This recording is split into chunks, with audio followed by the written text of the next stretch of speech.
The Israelis are very clear that once they clear Hamas out of Gaza, they are not going to hold back to Gaza. The Arabs are not going to dirty their boots. The Qataris are not going to dirty their boots. They all have the money to spend, but they don't have the men to spare. See, this is also a lot of conversation happening on social media that how does a debt-ridden country like Pakistan, where they are struggling to even put food on their plate, how are they even going to help Saudi Arabia when it comes to defense and military? Every time Pakistan is hired to do something, it's at a cost. And that cost is something which the Saudis are willing to pay. And the more dollars which come into Pakistan basically funnel the whole terrorism factories within Pakistan. The Pakistani army is basically a labor force, it's a mercenary force.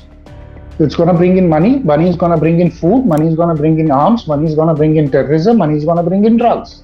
Half a decade to a decade, you will have some kind of stability coming into Middle East. Hello and welcome to the pamphlet war room. मैं हूं निर्वा मेहता और हमारे साथ है Raja Munib, independent journalist and analyst.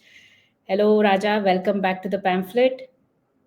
Thank you, Nirwa. It's always a pleasure to be back in the war room. So, what are we talking about today? आज हम बात करेंगे सऊदी अरेबिया और पाकिस्तान के डिफेंस पैक्ट पे। तो Oh, the hot topic. Oh, absolutely. So please tell us first of all, what exactly is this pact? See, this pact is nothing. Basically, they have said they have written that attack on one country is considered to be the attack on the other country, right? But you have to understand that Pakistanis have been involved in the Saudi war for a very long time. If you remember, Rahil Sharif is heading that force, which was the Arabic, the Saudi Arabians had created. In Yemen, they got slaughtered under his command, still is there. So basically, this whole game is revolving around Middle East nearby. If you see the way Qatar called for the Arab Islamic Conference, followed by Saudis calling Pakistanis for this kind of, pact, this basically is virtue signaling something which is basically brewing up in Gaza. Now, this might all look anti-Israeli, and the people, the way they are talking about it, it's Arab nations and Islamic countries coming together against Israeli aggression. But in reality, what is happening is what is cooking up in Gaza. The Israelis are very clear that once they clear Hamas out of Gaza, they are not going to hold back to Gaza. So then, in that condition, who is going to take care of Gaza? Who is going to, rebuild Gaza? It's not going to be Hamas. It's not going to be the Palestinian Authority, because both of them are highly unpopular, and both of them believe in conflict with Israel. So if there is any chance of rebuilding Gaza onto neutral lines, then you have to, sort of hand that over to the Arabic forces. And this Arab NATO is what it is called as, is something that I have been talking about for the last at least 3 to 4 months. That they all are going to come together, and they are all going to basically take, you can say, occupy Gaza in one way or another, one take security guarantees of Gaza, and then they look at rebuilding the lives of the Gazans there. Maybe with American funding, Donald Trump has already said that he is interested in building a Las Vegas there. He might not end up building a Las Vegas, but yes, the Americans have signaled intent of rebuilding the whole thing, like they've done before as well. So for that, you need a stable force which is going to hold the ground, which is going to keep Hamas off, which is going to keep Hezbollah off, which is going to keep other terrorist organizations like ISIS off, Al Qaeda off. And for that, it's very, very clear, Nirva, nobody is going to dirty their boots. The Arabs are not going to dirty their boots. The Qataris are not going to dirty their boots. They all have the money to spend, but they don't have the men to spare. And that is the job the Pakistanis are going to basically overtake. If you remember, for Jordan in the 1970s, Ziaul Haq was a brigadier. When he killed 20,000 Palestinians, basically to save the Jordanian, kingdom. They had hired them to, basically clean up Jordan of the Palestinians. So it is something of a very similar plan where they want to clean up the radicalized Palestinians, and Pakistanis are going to do that for them. Now, in terms of defense pact, what does it really mean? It really means that Saudi Arabia is already involved into a war with Yemen. Israelis are, so are the Saudis. The Saudis just stop bombing them just a year ago before the Israelis started their aggression. But at the end of the day, the Saudis are embroiled in a conflict with Yemen. So does that mean that any aggression from Yemeni side into the Saudi fold is going to trigger a response from Pakistan? Now, what that response could be, that response could only mean one thing. Saudi will hire Pakistani military to fight their battle, to do their dirty work, right? That is what is going to happen. When it comes to in terms of what it entails for India, for example. So yes, it is going to be murky because I'm going to tell you one thing very, very clearly. If you remember the Pakistan of 60s and 70s, this is exactly where Pakistan was then. Firmly involved with the Americans, firmly involved with the Islamic nations. And we saw the repercussions in Afghanistan and the terrorism that has ensued the world from them. What Donald Trump is trying to do is, take the history back and create that Cold War era between China, Russia, and the Eastern Bloc or the Western Bloc. So in that case, they want Pakistan firmly in their control. The only problem with this, Nirva, is that every time Pakistan is hired to do something, it's at a cost. And that cost is something which the Saudis are willing to pay. And the more dollars which come into Pakistan basically funnel the whole terrorism factories within Pakistan. And this also bolsters Pakistan to give, a spike to its own terror industries. So in that case, it is going to be tough for us. And this terror game which Pakistan is playing is not only limited to Jammu and Kashmir or from its borders. They're trying to spread it via Bangladesh. They're trying to spread it through ISIS via the Gulf, through online activities and all that. Homegrown terrorism is a threat. So all these threats, yes, this is worrying for India. And then obviously, if a stage comes where India and Pakistan clash, I don't expect Saudi soldiers to come and Saudi military aid to come to Pakistan. I don't, but yes, I do expect Saudi spending money on Pakistan for defense equipment. I do expect Saudi sending some kind of equipment to the Pakistanis. We also need to know that Saudis don't have any indigenous systems. Saudis are highly dependent on the American systems, right? Now, it will be foolish to think that the Saudis are going to lend their high-tech systems to the Pakistanis. But Saudis will be more than happy to, fund the Pakistanis to stay afloat in case of a war if they're going down. Saudis will be more than happy to give Pakistan oil on line of credit, which will sustain its war economy, right? So these are the things Saudi Arabia can do behind the back of our backs. And this is what Saudi Arabia will be willing to do for Pakistan. But I don't see anything beyond that. Yes, diplomatic pressure is going to be high because right now the Arab world needs to see themselves as being consolidated. The problem is there are too many fractures within Arab world. There are too much pressure on the monarchies from their population about what is happening in Gaza and what is happening with Israel. So they need to ease that pressure off. But to ease that pressure off, they will have to play this game. For this game, we have to be careful. We have to be cautious. But would I say, do we really need to over worry about it? I really don't think so. I really don't think so.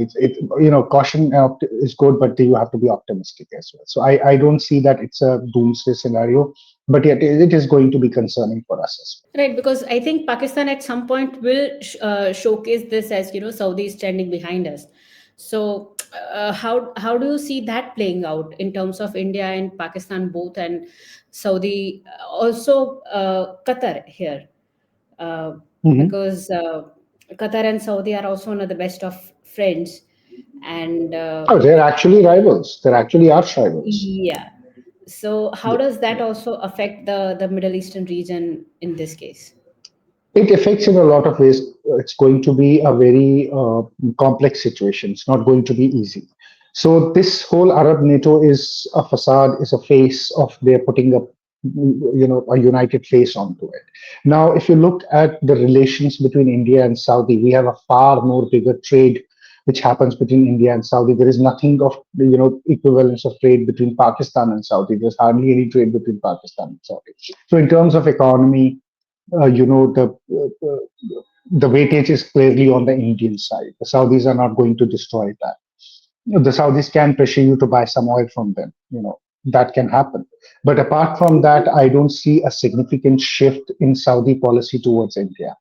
But what I foresee is that Saudi is going to play a bit of a balancing act. Now, Nirva, this Arab NATO is being talked about a lot, but let's talk about OIC, which is basically all Islamic nations, OIC, the Organization of Islamic Countries, 56 nations in total.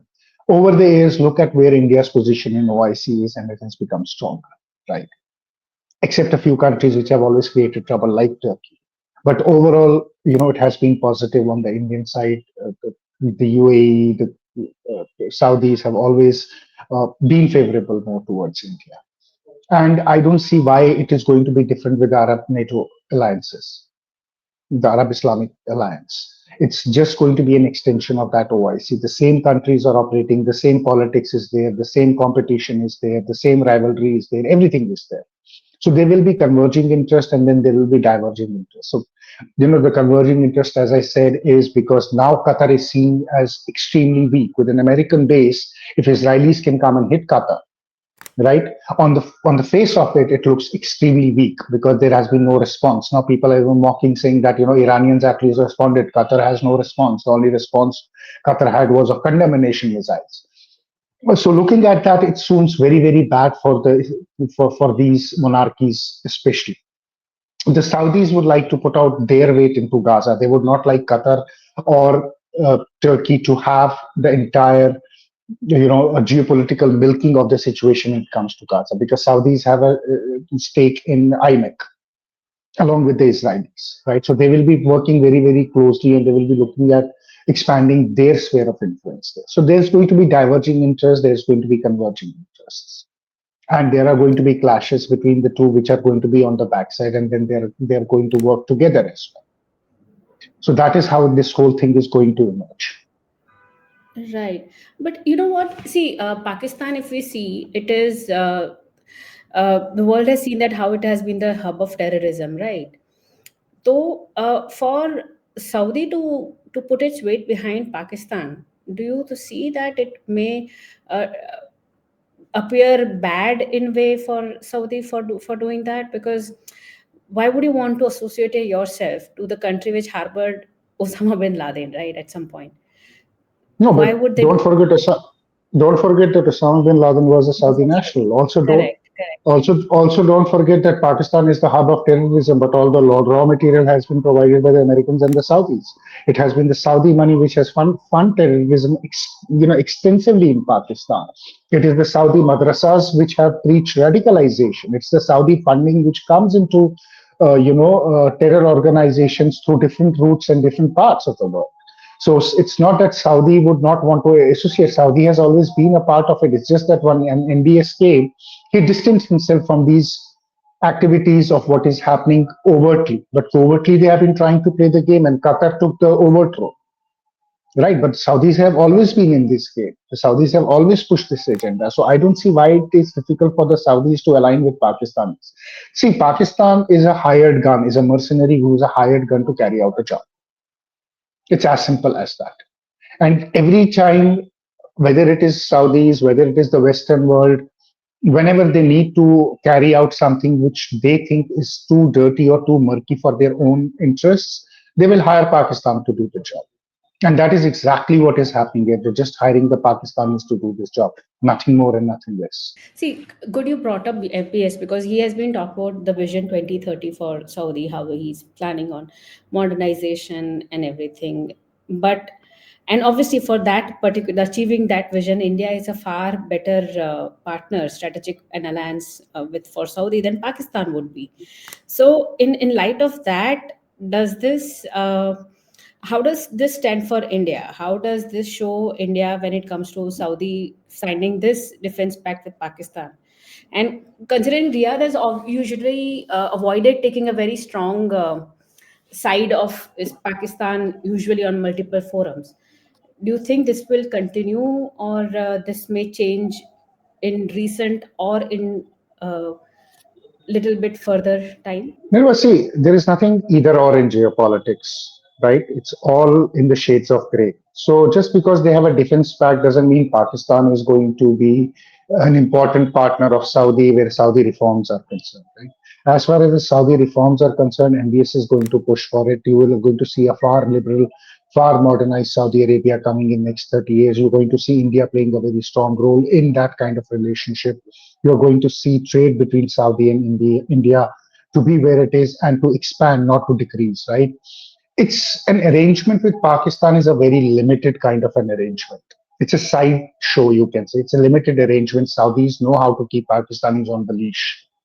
It's just that they have hired somebody to do the job, and that is all it is going to be, nothing more and nothing less. It doesn't mean Pakistan is going to get bolstered with diplomatic ties with Saudi, and Saudi is going to back each and every move of Pakistan, what Pakistan aspires to do. There is a line between Saudi and Pakistan, and that line would always be there.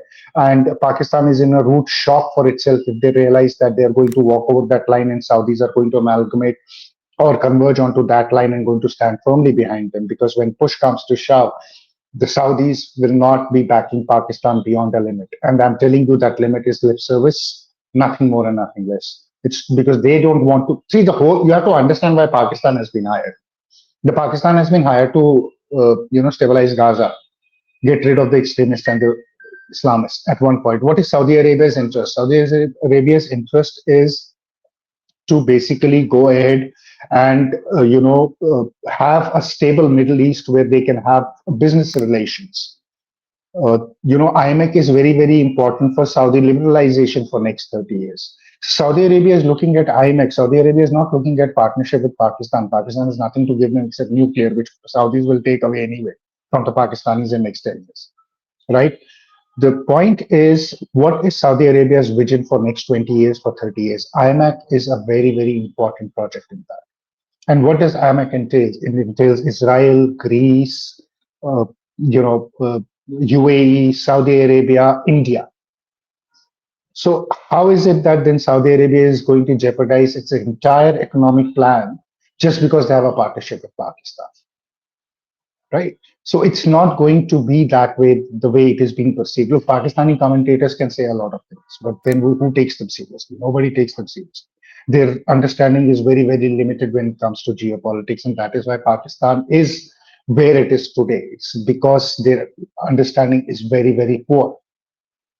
Pakistan is going to rake up some dollars. Pakistan is just going to bolster terror factories. But when the time comes to dismantle Pakistan, it will be the same Saudi Arabia, the same Americans, the same Qataris who will dismantle this network within Pakistan for their own interest as well. So if they are giving to Pakistan today, they are the ones who are going to snatch everything away from Pakistan tomorrow as well, once the job is done. Correct, because see, it appears very counterintuitive to sign a military pact or defense pact with Pakistan, which is obviously exporting terrorism across the world.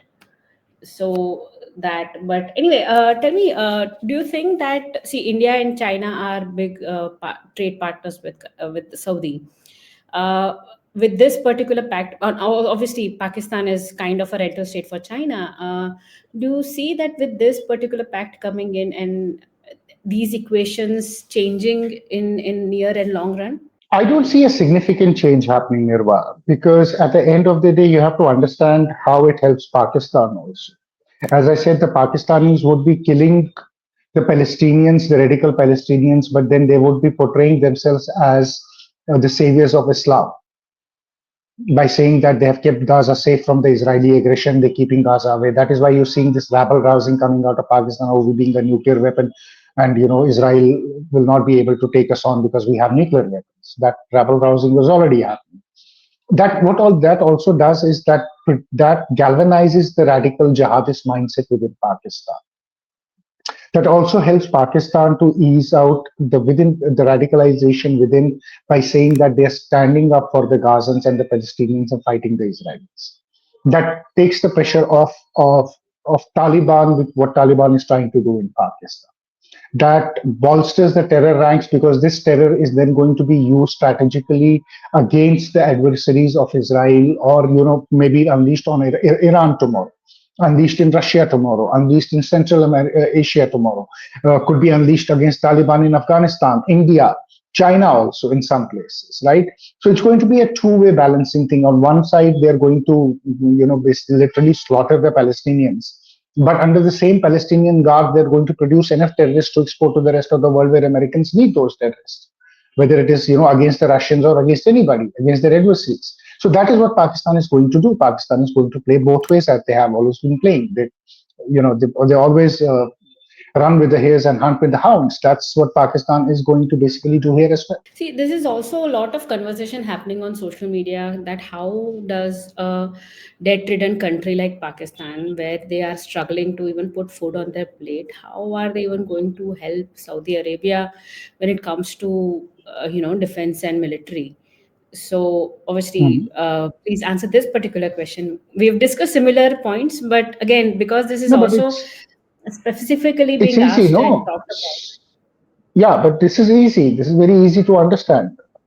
You have problem of putting food on the plate, so you send those hungry men to defend their land. So, as I said, Pakistan is tomorrow. The Saudis will ask Pakistani military to fight the Yemenis on the ground. They will ask them to fight for the radical Palestinians on the ground. The Saudis are going to use them as menial labor. So a hungry country, what does it do? It basically goes with the menial labor, right? So it's going to be a labor. It's going to be a labor. Pakistani army is basically a labor force. It's a mercenary force.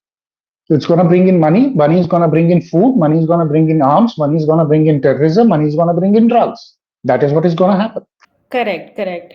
But do you see in the longer run, do you think who stands to win better when it comes to the relationship with Saudi Arabia, India or Pakistan? Because this is also one of the considerations a lot of people are having that, especially those who hate the Modi haters are constantly spreading this that this is a big blow to India, that this particular pact. And how do you See, react to that? it is okay. If the Modi haters are saying it's a big blow, what were they doing for 40 years when Saudi Arabia was openly, aiding and abetting terrorism in Pakistan? Where were the Saudi-India relations then? Right? The Saudi-India relations under Prime Minister Modi have come a long way, and we need to accept that.